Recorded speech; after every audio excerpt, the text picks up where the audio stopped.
have always been Pokemon that are a little lackluster.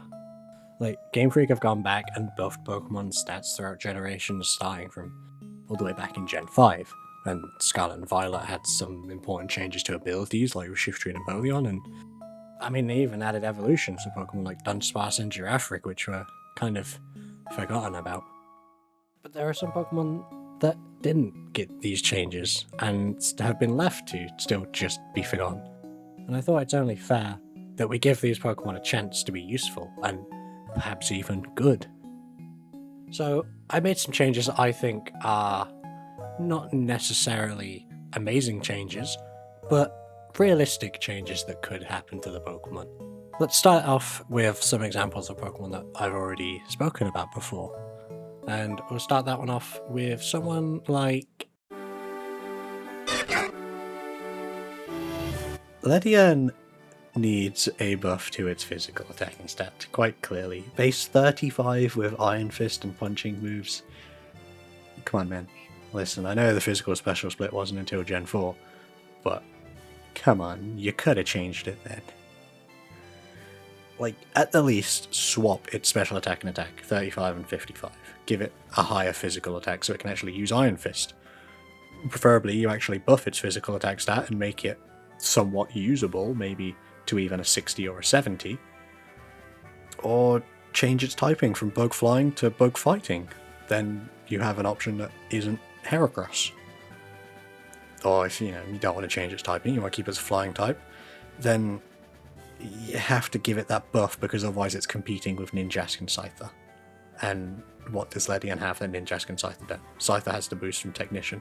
Ninjask's not as good, but it's good to support with its, especially in a format that Baton Pass isn't banned in, where you get the speed boost, you get Swords Dance, Substitute, whatever, pass it on. Scyther would just be a stronger attacker with Technician, Bug Flying, whereas Ledian, priority maybe, but from a base 35 attack, even a base 50 attack, not worth it. Unown. We all know Unown is terrible. It learns a single move, Hidden Power, base 60, and it gets a random type. But Hidden Power is a special move, right? And Unown has base 72 physical attack. The only use of that physical attack is if it gets confused, that is the stat it uses to hit itself with. Maybe we just take some of that attack, we take the base 72 down to base 2, and we put it on its special attack, make it 142 base special attack. Because why not make Unown just have a nuke button in Hidden Power in whatever type it wants?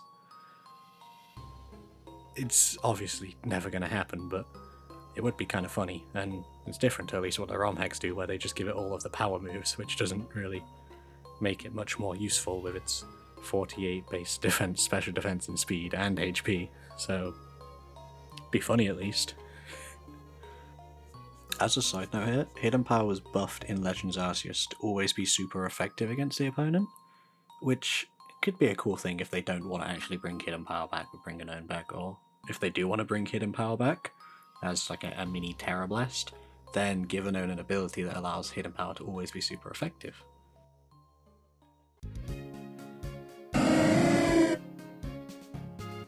Noctowl is the only early bird Pokemon to be a special attacker, if you discard Mega Pidgeot, because that's a Mega and Pidgeot itself is physical.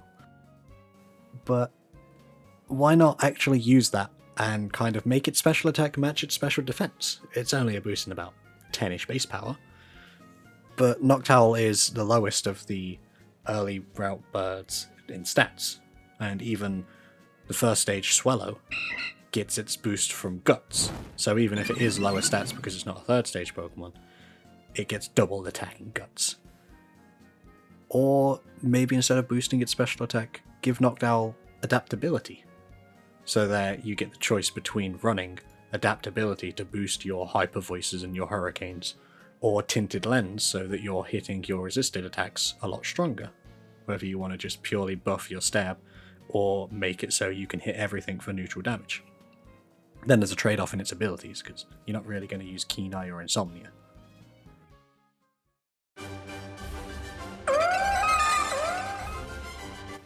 The pure water type is really hard to be a good Pokemon with if you're just middle of the road like Lumineon, because you get nothing from being a pure water type. There's already enough of them, and there's already some pretty good pure water types.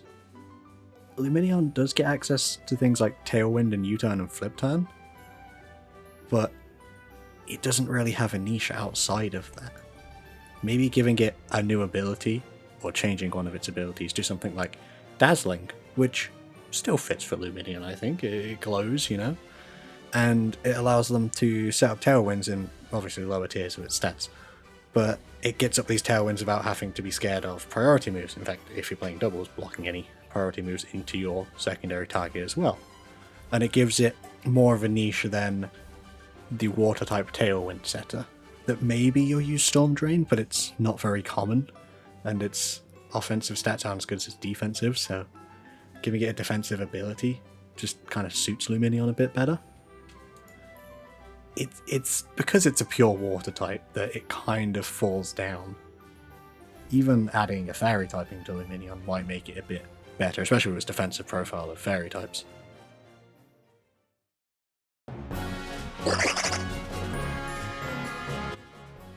Where's Sand Castform? Where is he? Why is he not here yet? But on top of that, mix Castform stats around per each weather form it gets. Make Sunny form physically offensive, Snowy specially offensive, and then Rainy and Sandy specially and physically defensive respectively.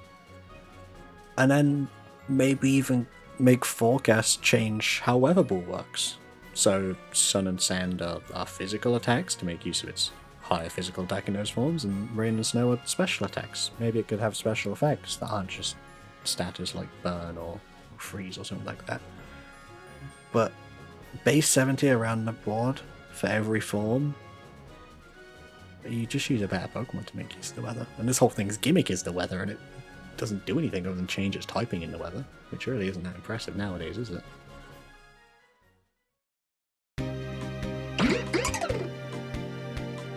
Maractus has quite good special attack and HP, base 106 and 75 respectively. But it's not that useful, considering out of all of its special attacks, it only gets access to grass type attacks and normal type attacks. They gave it Storm Drain, they gave it a water immunity, granted it goes on water resistant to water immunity, but it gets +1 special attack. What use is that when you have 2 types of move? I mean 3 if you wanted to use a Terror and it was actually in the game, but currently it's not, and would you really want to use your Terror on a Maractus just for coverage?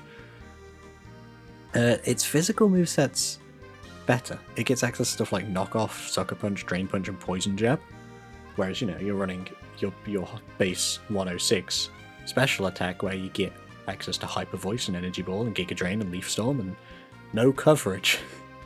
Even something like Hydro Pump or Scald to give it that water type coverage could be good. Because, I mean, it's a cactus. Cacti store water. It makes sense, especially Scald. It's hot in the desert, that's where it's from, right? But Maractus isn't just a cactus, it's also a dancer. Why not give it access to something like Quiver Dance? Or if you don't want to make it that strong, like Cheetah Dance, it can give confusion. The only dancing moves it currently gets is Petal Dance and Rain Dance. All Rain Dance is doing is buffing water types.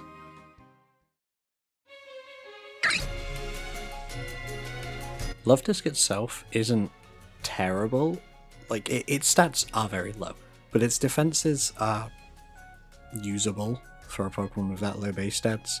And it's pretty fast at 97, and it gets some good moves like Icy Wind and Charm to give some good support, especially in doubles. But its abilities Swift Swim and Hydration don't really support it, because what is Luvdisc going to do with the speed? And if it gets access to Icy Wind, does it really need the speed? And Hydration gives Luvdisc itself more longevity, which is fine, but it's not exactly going to be doing anything whilst it's on the field. So perhaps giving it a better defensive ability, like even Cute Charm, that's on another defensive water type on Milotic. Yes, Milotic is probably going to run competitive or Marvel Scale, which are just 2 far better abilities. But Cute Charm still has that situational supporting power. And it's probably better on Luvdisc than Swift Swim would be, or Hydration would be. Or we give Luvdisc an evolution, which doesn't necessarily buff Luvdisc, except it can now hold Neoviolite, 1.5 times its defenses, which are pretty okay, making them actually maybe good. But they had their opportunity in Gen 5. They didn't take it. Maybe we'll get one. They've been evolving a lot of Pokemon recently. Maybe we'll get a Luvdisc evolution. It would be pretty cool, but I'm not going to bank on it.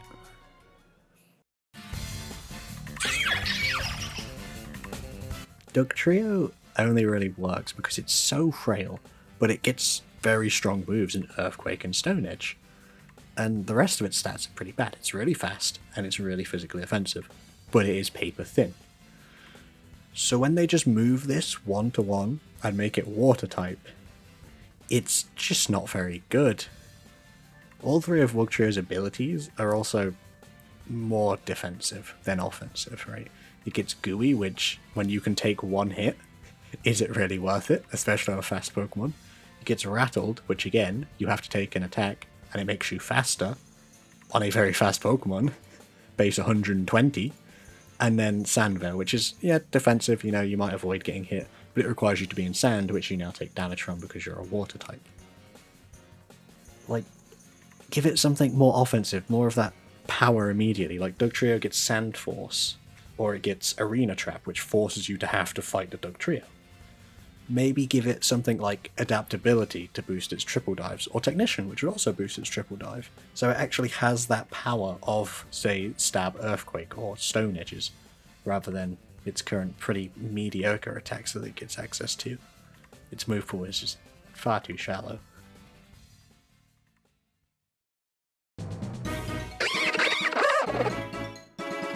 The elemental monkeys were always just kind of there.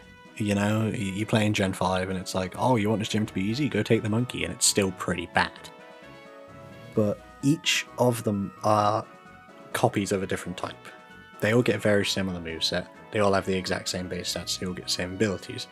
Well, they get Blaze, Torrent, and Overgrow respectively as hidden abilities. But mix them up, make them do something different from each other, so you're not just choosing a monkey that's a type, right? Give Simipour higher special attack but lower physical attack, so it uses stuff like Hydro Pump and Ice Beam better, and then make Simisage a physical attacker, so it can use things like its Seed Bomb and its Gunk Shots better. And then Simisear can be in between the two, so it can run either, you know, Flamethrower or Flare Blitz, which side it wants to be. It could be a mixed attacker, because they have that varied moveset, but they're all just the same stats. You'll just choose them based on their typing profile. Why not make them actually differ from each other?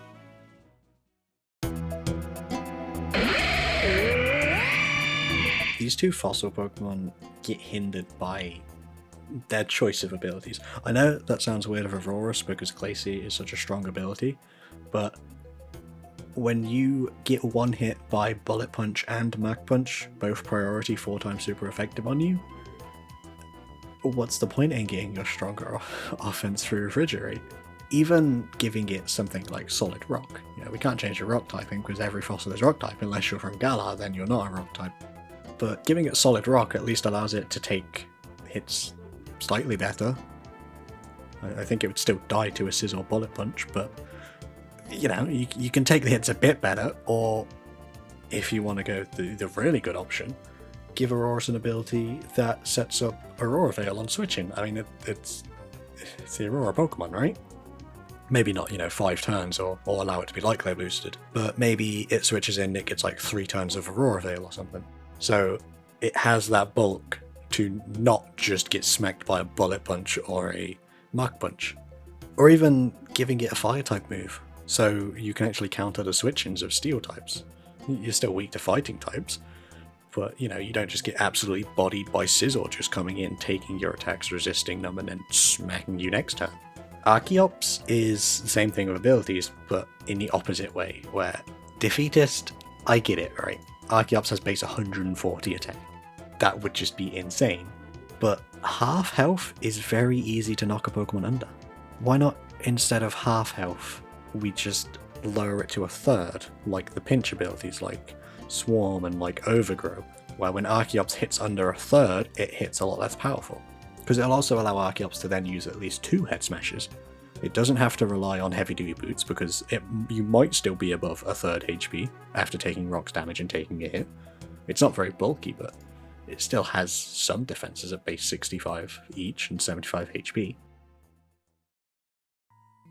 I just want to add a bit at the end of this video, just as a thanks for all the people who have shown support through all of the new videos. I know, especially the one talking about bad Pokemon did very well, and I'm glad to everyone who left a comment and left a like and all that stuff on them, because it really does mean a lot, and it was a video I really enjoyed making, so I'm glad people enjoyed watching it. It clearly shows why, and that's, well, hopefully shown in this video.